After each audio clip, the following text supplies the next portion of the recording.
The council chamber was enormous, with seats arranged in circular rows that reached up toward the domed ceiling. Representatives from 43 different species sat in those seats, their varied forms creating a strange rainbow of colors and shapes. At the center of it all stood Ambassador Elena Vasquez, a human woman in a simple gray suit.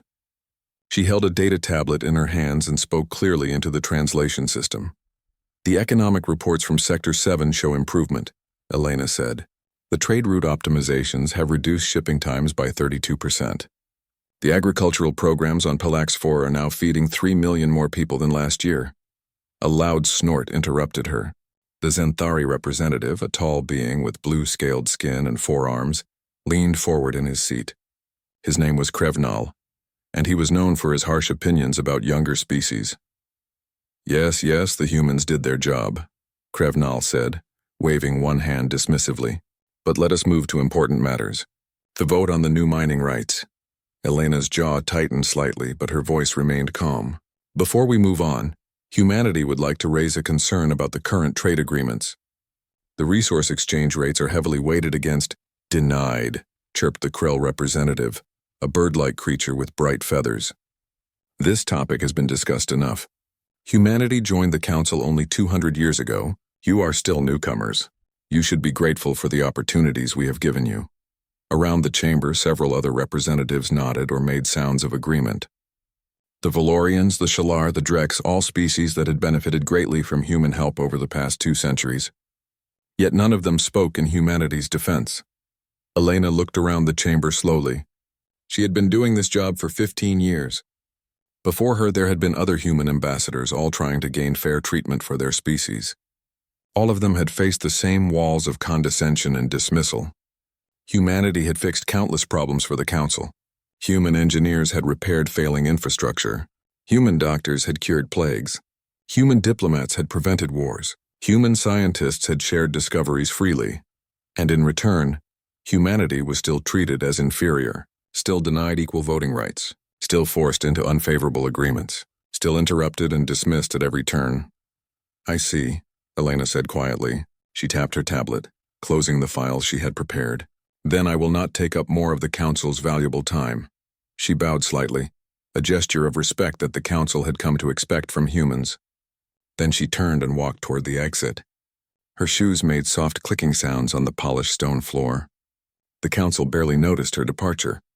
They were already arguing about the mining rights, voices rising as different species competed for the same resources.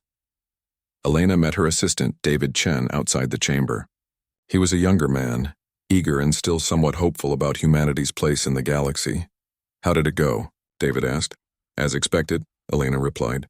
She handed him the tablet. "Send message code Phoenix to all human posts across Council space." David's eyes widened. "Are you sure?" "That's the withdrawal protocol." "I'm sure," Elena said. "It's time." Over the next 3 days, something strange began happening across the galaxy, though few noticed it at first. Human diplomats submitted their final reports and resigned from their positions. Human engineers completed their current projects and politely declined to start new ones. Human scientists thanked their colleagues and boarded ships heading home. Human military advisors finished their training sessions and departed. They all left quietly. There were no angry speeches, no dramatic confrontations, no threats or ultimatums. Each human simply completed their obligations, packed their belongings, and went home. Most of the other species barely registered the departures. Humans had always been so helpful, so present, that they seemed almost like furniture, useful but unremarkable. On the Valorian mining world of Core 3, Chief Engineer Ralton noticed when the 3 human technicians failed to show up for their shift. He sent a message to their quarters and received an automated response. "Contract completed. Thank you for the opportunity to work together. We wish you success." Ralton was annoyed but not worried. The humans had left detailed manuals for all the equipment. How hard could it be? On the Zenthari military station Fortress Prime, Commander Chiral discovered that the human tactical advisors had all departed overnight. She shrugged and assigned her own officers to take over. They had been watching the humans work for years.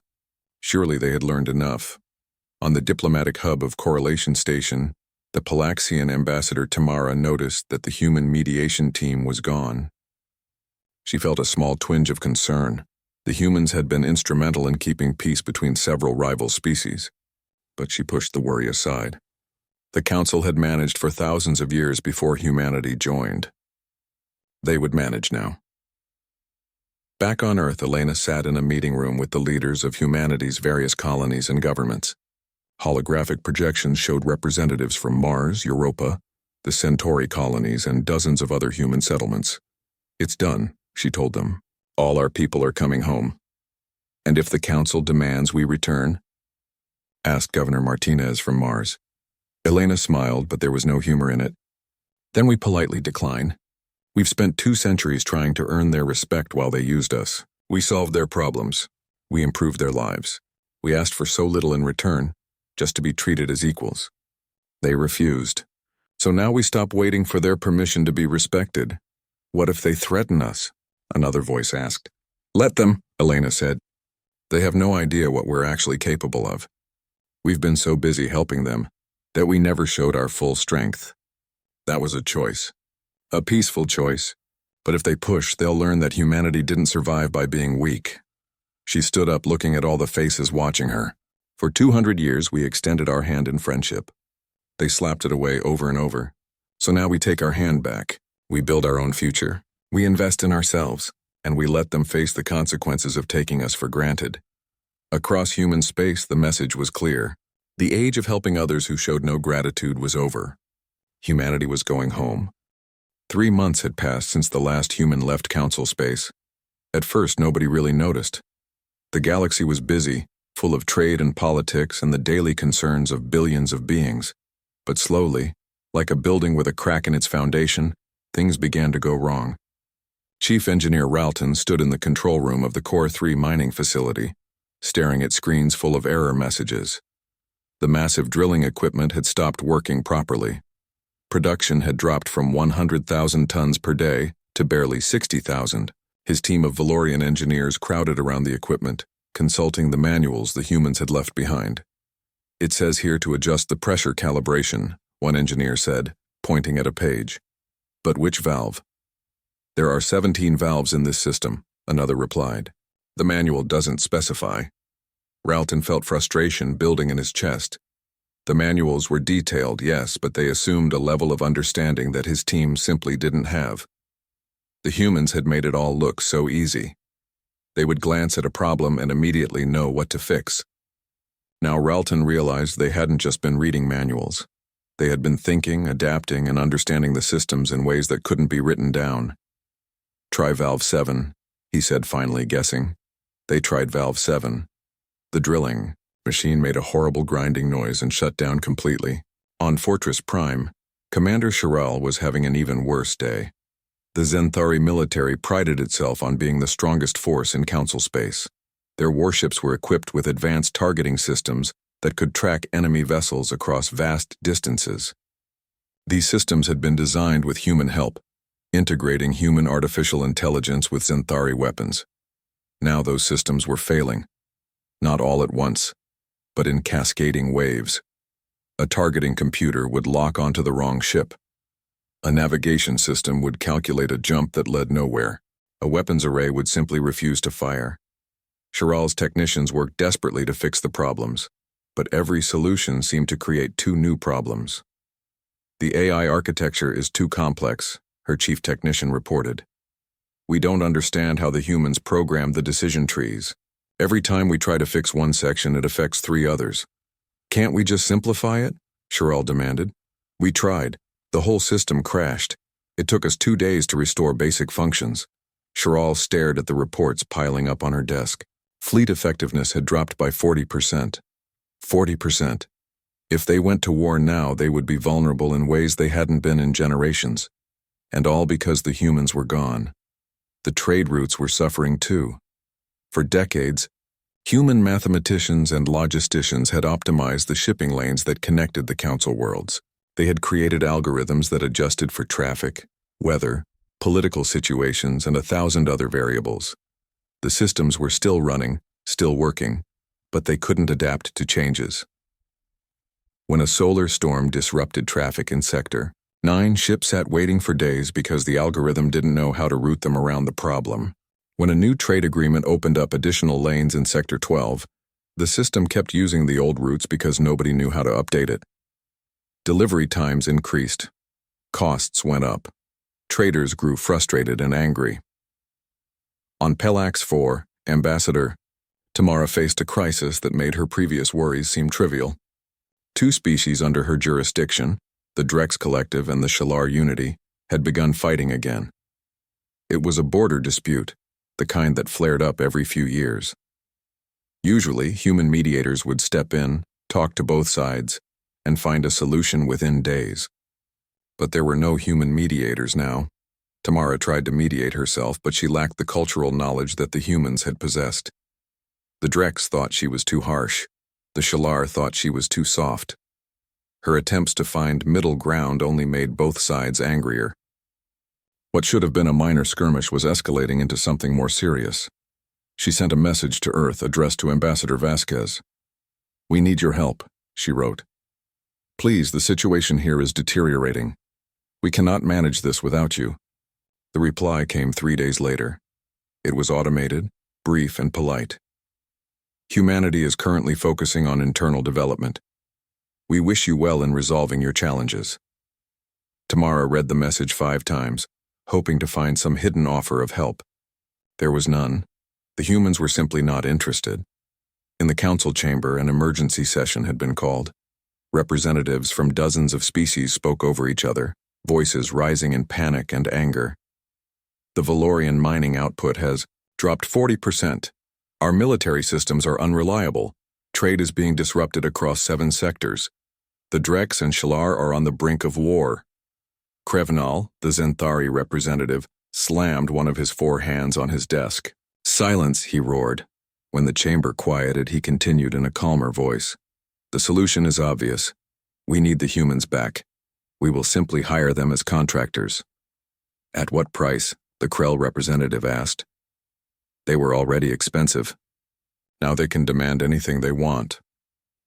"Then we pay it," Krevnal said. "We have no choice." The council voted to send formal requests to all human governments, offering generous contracts for human workers to return. They offered double the previous wages, then triple. Then they stopped mentioning specific amounts and just said, "Negotiate any reasonable price." Every request received the same automated response. "Humanity is currently focusing on internal development. We wish you well." Some council members suggested sending diplomats to Earth to negotiate in person. But when they tried to schedule meetings, they were told that human leadership was unavailable for external consultations at this time. It was polite but firm. The door was closed. "They're punishing us," the Valorian representative said quietly during one session. "No," said the Palaxian ambassador Tamara, who was attending via hologram. "They're ignoring us. That's worse. When you punish someone, you still care about them. The humans have simply moved on." The realization settled over the council like cold water. For 200 years, humanity had been there, helpful and present. The council had grown so used to human solutions that they had forgotten how to solve problems themselves. They had taken humanity for granted, dismissed them, treated them as servants rather than equals. And now humanity was gone, and the galaxy was discovering just how much it had depended on them. 6 months after humanity's departure, the galaxy was in chaos. What had started as minor inconveniences had grown into full-scale disasters. The cracks had become chasms, and now the whole structure was collapsing. On Palax Sphere and its surrounding colonies, people were starving. The Palaxian Food Distribution Network had been designed by human logistics specialists 20 years ago. It was a masterpiece of planning that moved food from agricultural worlds to population centers, accounting for seasonal changes, crop yields, storage capacities, and transport schedules. The system fed 11 billion Palaxians across 37 worlds. Now it was broken. 3 worlds were experiencing famines because shipments weren't arriving. Food was rotting in warehouses on agricultural worlds while people went hungry elsewhere. The Palaxians had the blueprints for the system. They had all the documentation. But they couldn't make it work. The problem wasn't the technology, it was the thinking behind it. The humans had designed a flexible system that could adapt to problems. Crop failure on one world? The system would automatically redirect food from reserves on another world. Transport ship delayed? The system would reschedule deliveries to prevent spoilage. Unexpected population growth? The system would adjust allocations, but the Palaxians only knew how to run the system when everything went according to plan. When real problems arose, and they always did, they didn't know how to adapt. They tried to follow the protocols, but the protocols assumed human-level problem-solving. 3 million Palaxians were now suffering from malnutrition, and the number was growing daily. Premier Zalvor stood before the Palaxian Senate, his 4 eyes dim with exhaustion. "We have tried everything," he said. "We have consulted every expert. We have studied every manual. But we cannot make the distribution network function properly. We need help." "Then hire the humans back," someone shouted from the assembly. "We tried," Zalvor replied bitterly. "They won't even respond to our emergency requests. We are on our own." The border war between the Drex Collective and the Shlar Unity had exploded into a full military conflict. What began as a dispute over 3 small planets had grown into something far worse. Old grievances buried for generations had resurfaced. Historical insults were remembered. Ancient territorial claims were reasserted. For 70 years, human diplomats had managed this relationship carefully. They understood the Drex honor culture, where backing down was seen as weakness. They understood the Shlar consensus system, where every decision required lengthy discussion. The humans had built bridges between these incompatible systems, finding solutions that let both sides feel respected. Without those bridges, every conversation was a disaster. The Drex thought the Shlar were cowards who hid behind endless debates. The Shlar thought the Drex were violent barbarians who refused to talk reasonably. Every diplomatic meeting ended in accusations and threats. Now they were fighting. Dozens of ships had been destroyed. Thousands of soldiers had died. The war was consuming resources and destabilizing an entire sector of space. Refugee ships were flooding into neighboring systems, straining resources and causing new tensions. The Council had tried to intervene, sending their own mediators. But the Council diplomats were used to dealing with species similar to their own. They didn't understand Drex culture or Shlar psychology. Their heavy-handed attempts at peacekeeping only made both sides angrier. The Drex felt insulted by the Council's tone. The Shlar felt the Council was moving too fast, not respecting their need for consensus. The war raged on, and the Council was helpless to stop it. In the intelligence division of the Council headquarters, Director Ventok was making a disturbing discovery. She had ordered her analysts to compile everything they knew about human military capabilities, industrial capacity, and technological development. What they found shocked her. They knew almost nothing. For 200 years, humans had been everywhere in Council space. They had worked on every station, visited every major world, participated in countless projects. Yet somehow they had revealed almost nothing about themselves. The analysts had data on human trade numbers, but only what humans chose to export. They had records of human diplomatic communications, but nothing about internal human politics.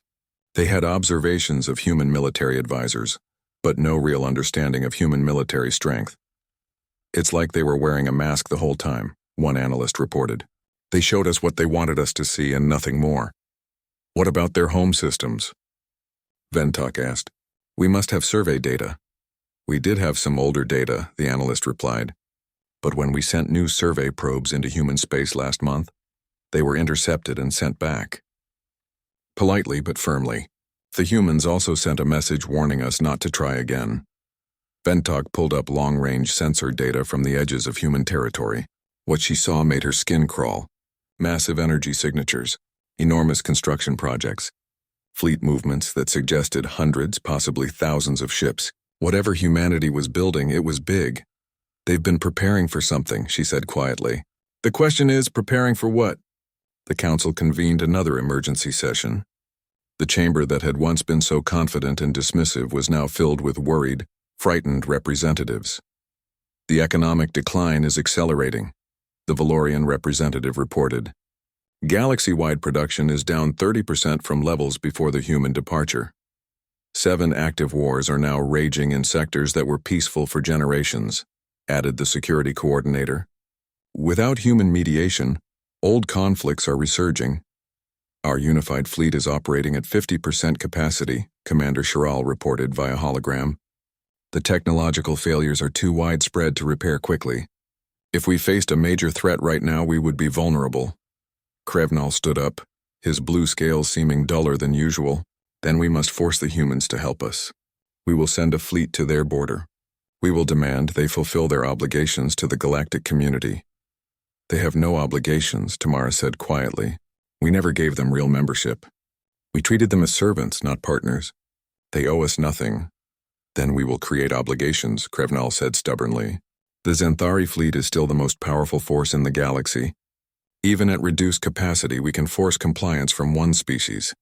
Several representatives objected, but Krevnal had support from enough other species. They were desperate.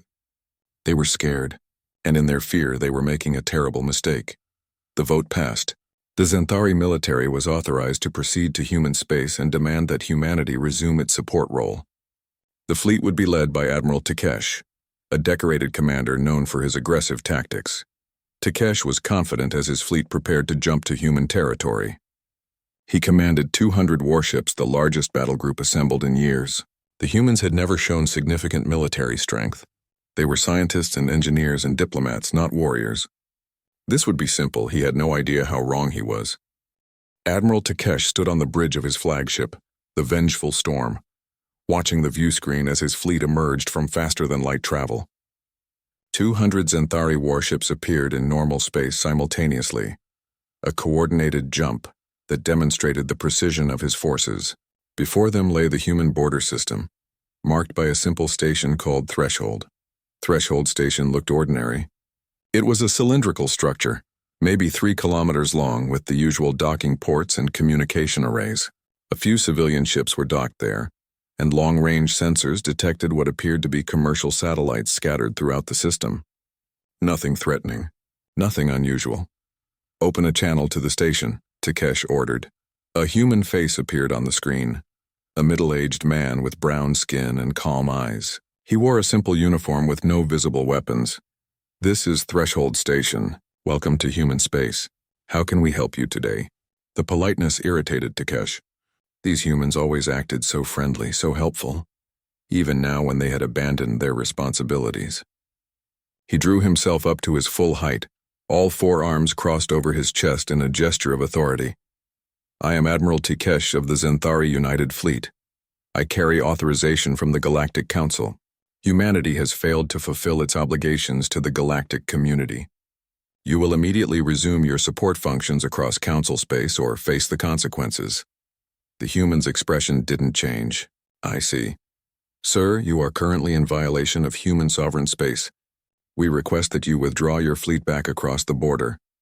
Takesh's scales flushed darker blue, a sign of anger in his species. You are in no position to make request. Look around you, human. I command 200 warships. Your little station cannot possibly stand against us. You will comply or we will make you comply. Sir, the human said, still calm. You were warned. The transmission cut off. For a moment, Takesh felt a flicker of uncertainty. Something about the human's tone bothered him. But then he shook it off. What could one station do against his fleet? The answer came immediately. Alarms started blaring across every ship in his fleet simultaneously. Tactical displays lit up with hundreds of new contacts. The commercial satellites they had detected weren't commercial at all. They were weapons platforms, and they had just powered up. Their stealth systems dropped, revealing their true nature. More contacts appeared. Ships that had been hiding in the asteroid belt, completely invisible to Xanthari sensors, now showed themselves. They were sleek, angular vessels unlike anything Takesh had seen before. Advanced designs that made his warships look like antiques. Sir, we're being targeted, his tactical officer shouted. Weapons locks from... I'm counting 473 separate sources. And, sir, another officer added, voice shaking, we're surrounded. They have ships behind us, above us, below us. They must have been there the whole time. We never detected them. Takesh stared at the tactical display in disbelief. His fleet of 200 warships was now inside a sphere of human forces. Every single one of his ships had multiple targeting locks from multiple directions. The humans could destroy his entire fleet in seconds if they chose to. How? He whispered. How did we not see this? His intelligence officer pulled up data frantically. Sir, our records show that humans never demonstrated this level of military technology. We had no indication they possessed stealth systems this advanced or weapons platforms of this scale or... Because they never wanted us to know, Takesh said, understanding flooding through him. For 200 years they were holding back. They showed us only what they wanted us to see.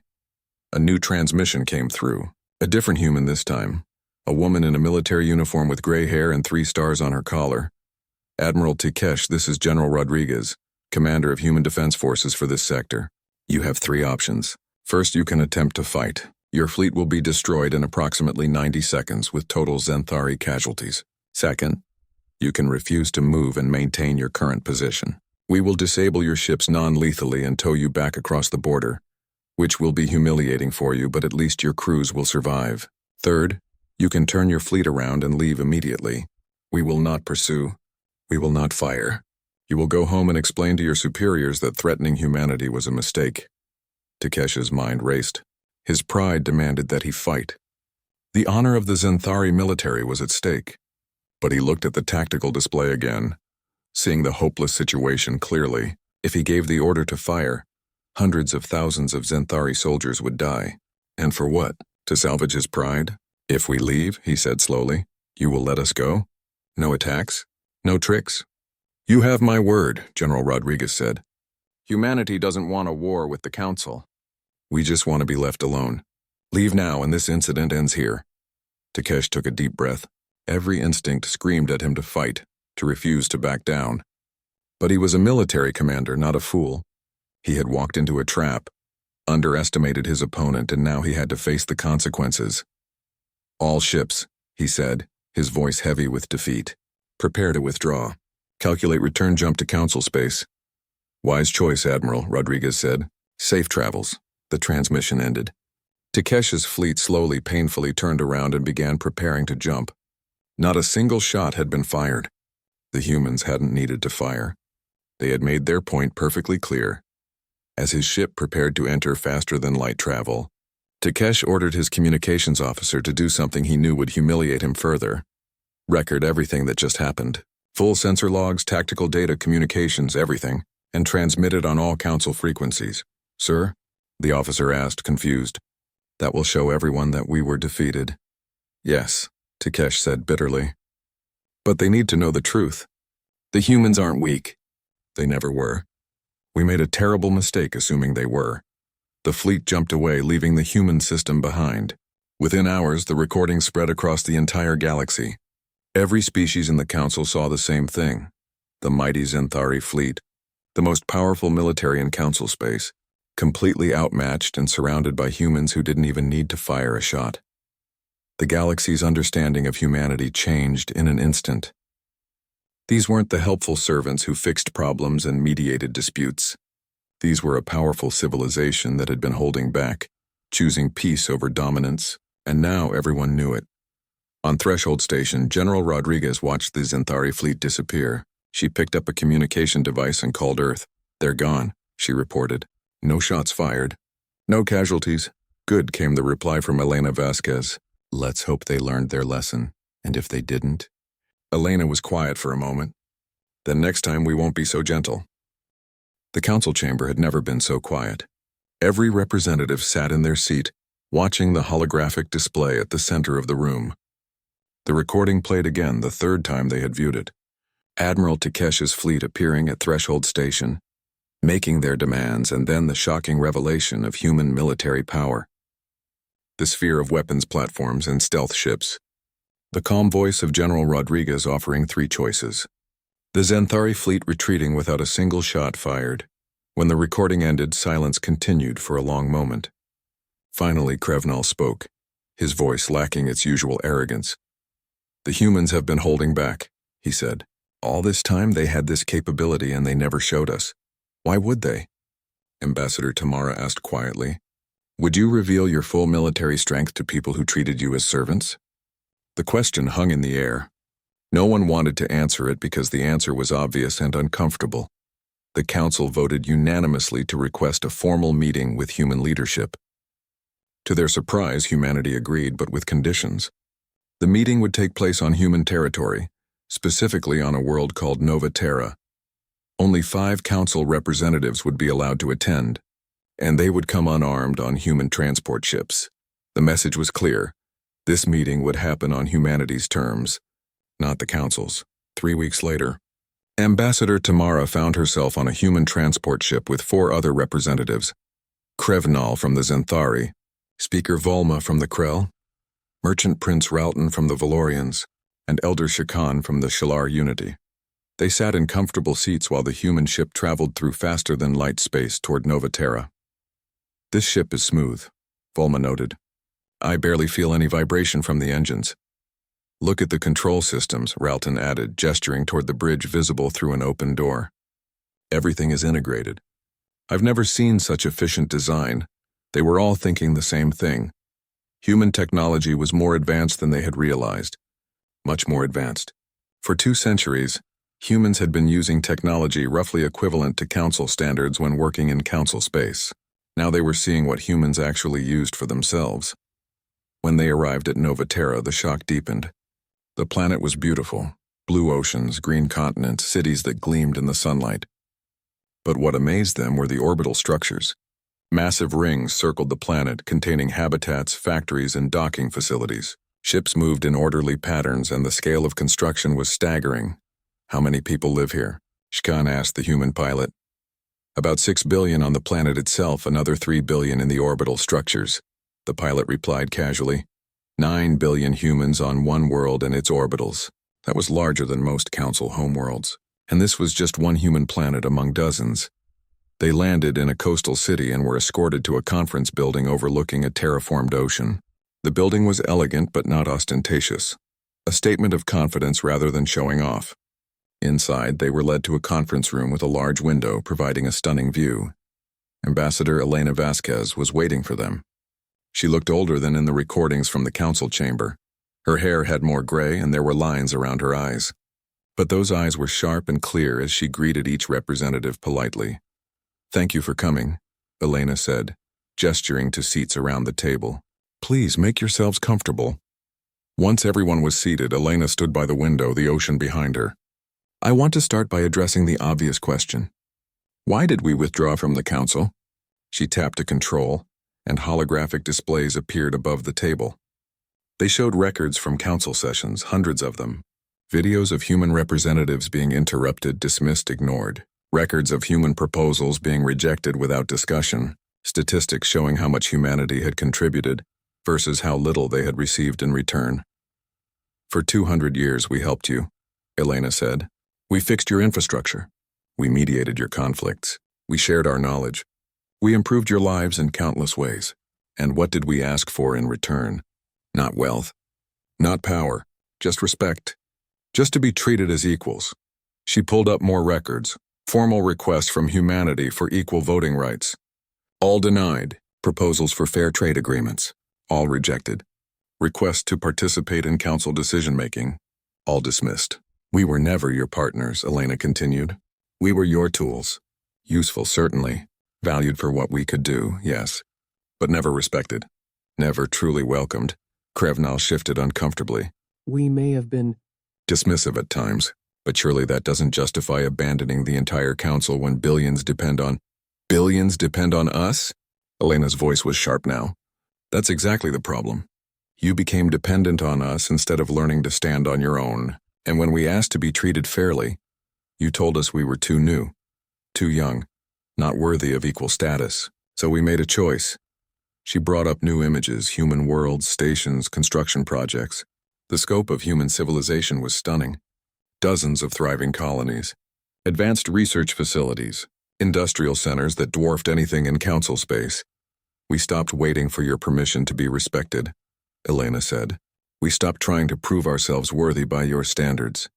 We took every engineer who had been maintaining your equipment and put them to work building our future.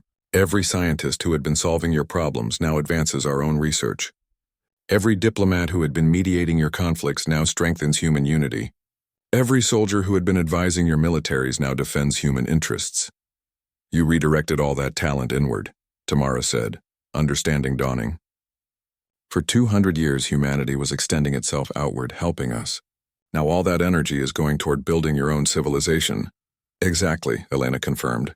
And as you've seen, we've built something remarkable. We didn't need the Council's permission or approval. We just needed to stop giving away our best efforts to people who didn't value them. Volma leaned forward. But what about the trade routes failing? The war's breaking out? The famine on Pelax 4? People are suffering. Elena's expression softened slightly. I know, and I'm genuinely sorry that people are suffering. But we're not responsible for your problems. We were trying to help for 2 centuries.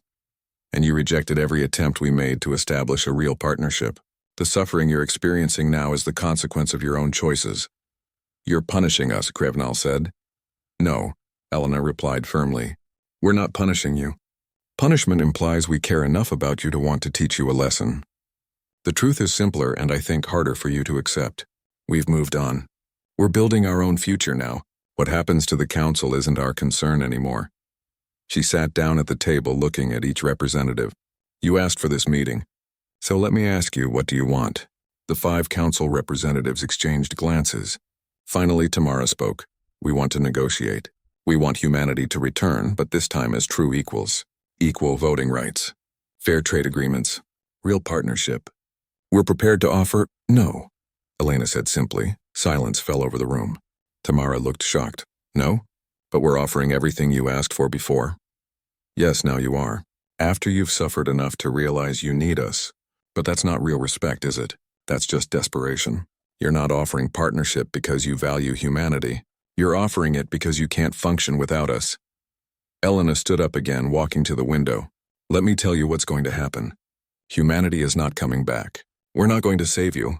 We're going to continue building our civilization, exploring new territories, making contact with other species beyond Council space, species who might actually value partnership from the beginning. Then why invite us here? Ralton asked. Elena turned back to them. Because I want you to understand. This isn't temporary. This isn't a negotiating tactic. We're not playing hard to get.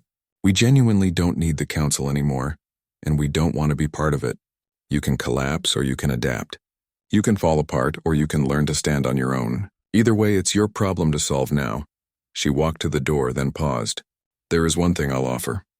If you're truly interested in building a different relationship, not the old Council system, but something new based on genuine mutual respect, then maybe, someday, we can talk again. But first, you need to prove you can stand on your own, figure out your own problems, end your own wars, feed your own people, show us that you don't need us, and then maybe we can build something together as actual equals. Elena opened the door. Your transport back to Council space leaves in 2 hours. I wish you luck. I genuinely do. But we're done being your solution to every problem. It's time for you to grow up. She left the room, leaving the 5 Council representatives sitting in silence, staring out at the ocean and contemplating a galaxy where humanity was no longer willing to help them. 5 years had passed since the meeting on Nova Terra. The galaxy had changed in ways that no one could have predicted. The Galactic Council still existed, but it was a shadow of its former self. The unity that had once defined it had fractured into dozens of smaller alliances and agreements.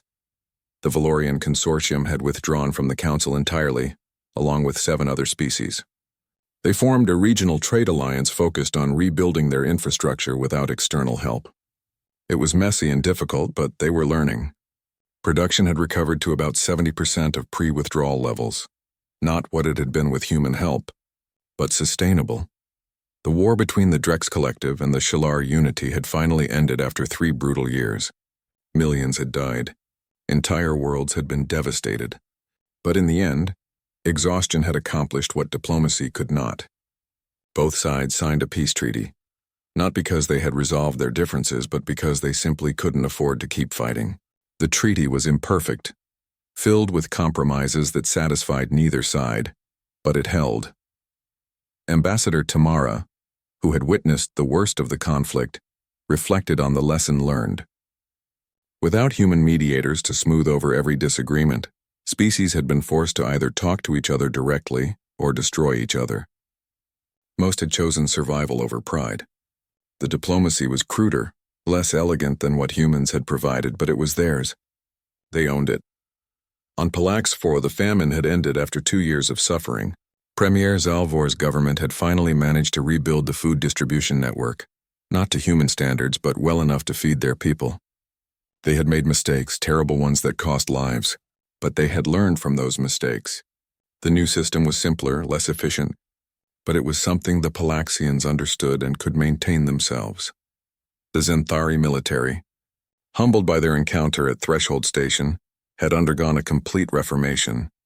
Commander Shiral, promoted to High Commander after Admiral Takeshi's resignation, had led the effort. They had spent years rebuilding their systems, this time ensuring their own people truly understood the technology they used. Their fleet was smaller now, less dependent on complex systems they couldn't maintain, but it was reliable. And perhaps more importantly, they had learned caution. The arrogance that had defined Zenthari military culture had been replaced with something wiser.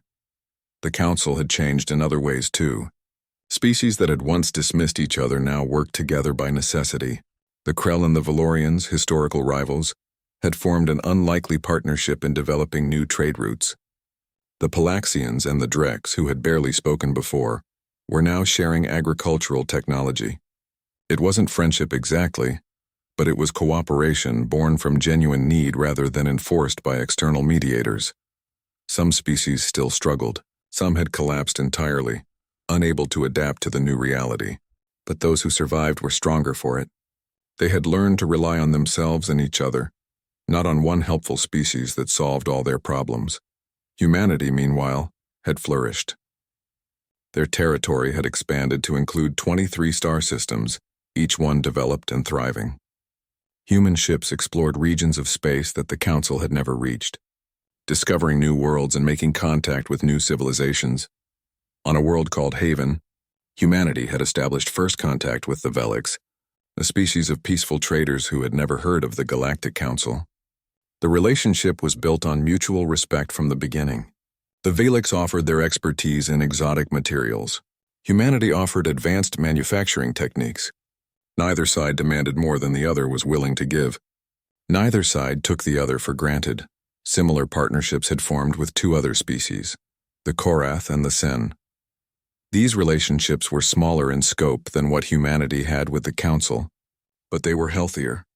They were based on actual equality, not one side fixing the other's problems. Human culture had flourished too.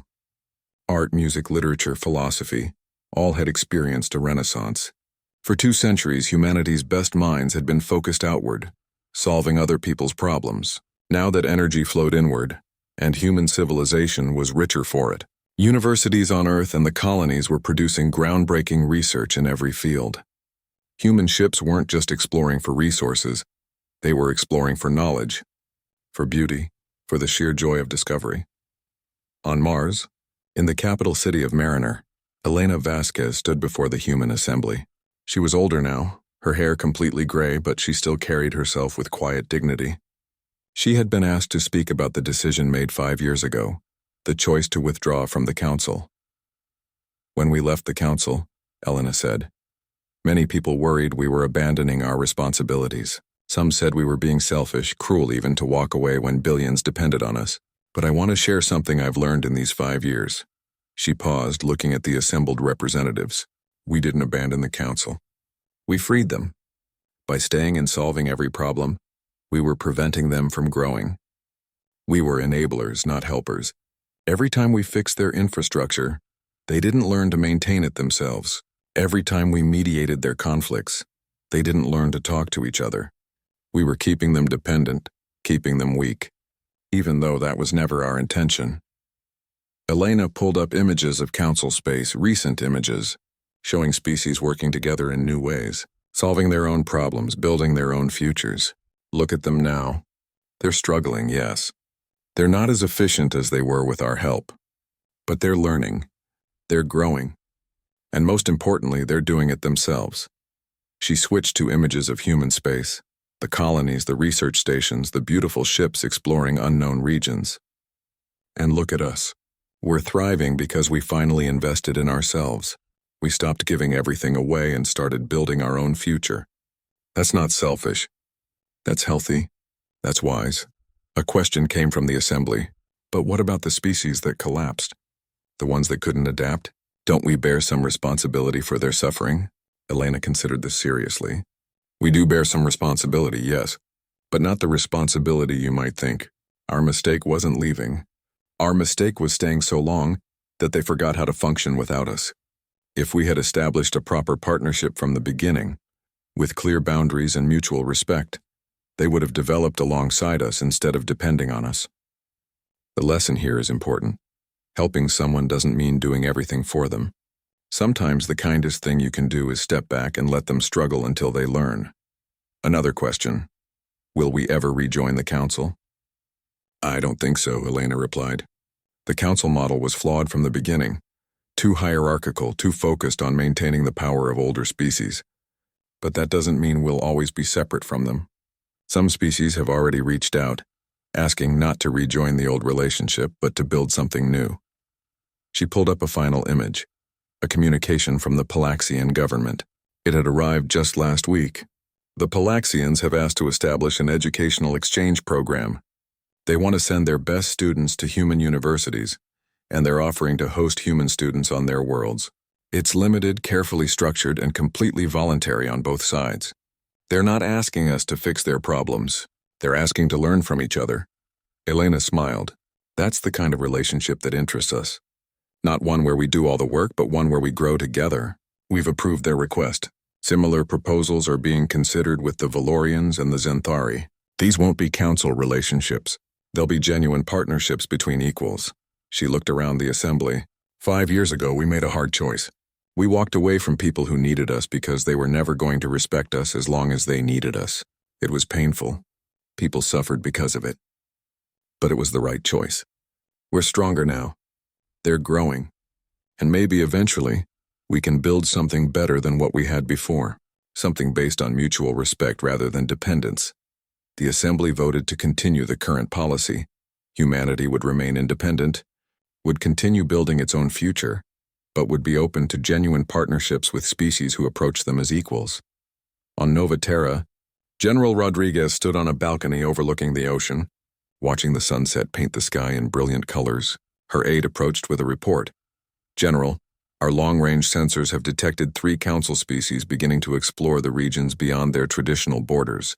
They're following some of the paths our survey ships mapped. Rodriguez smiled. Good, they're learning to explore on their own. Let them. If they run into trouble, they'll figure it out. And if they don't, then that's their lesson to learn, Rodriguez said. We can't protect everyone from every consequence. Sometimes you have to let people fail so they can learn to succeed. She turned back to watch the sunset. Humanity had finally stopped trying to save everyone else and had started living for themselves. It had been a hard lesson for the galaxy to learn, but perhaps a necessary one.